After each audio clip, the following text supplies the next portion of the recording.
40 సంవత్సరాలు ఓడను నిర్మించి ఆ 40 సంవత్సరాలు కుటుంబాన్ని చూసుకుంటూ అటు ప్రసంగిస్తూ ఎంత కష్టపడ్డాడంటే ఆ నోవహు.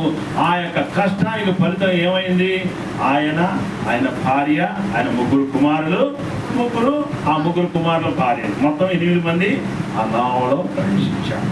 అయితే ఆ యొక్క మనుషులందరికీ సువార్త చాటించినప్పుడు మనుషులు అనేవాడు ఎవడు వినలా. ఎవరో ఆయన ఎవరో మాకు తెలియదు, జల ప్రళయం అంటే మాకు తెలియదు. అప్పుడు నిజంగానే వర్షాలు లేవు, వాన లేదు.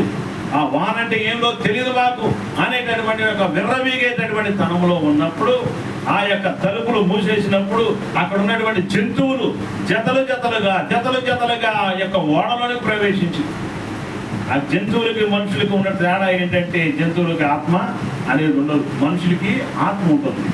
అది ప్రాణ నష్టం పోయినా ఏం లేదు, అది దేవునికి సన్నిధికి చేరం. వాటిని అన్నింటినీ సర్వ సృష్టిని సృష్టించింది మానవుడి కోసమే.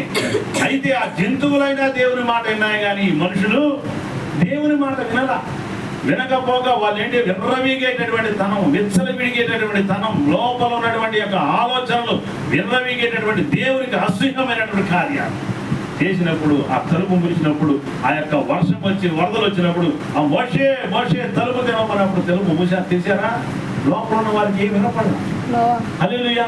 కారణం ఏంటంటే ఆ యొక్క విశ్వాసము ఆ యొక్క నోవహులో ఉంచబడింది. ఆ విశ్వాసం అనేది ఎవరికి కనపడలా. అది ఎవరికి కనపడుతుంది? దేవునికే కనపడుతుంది.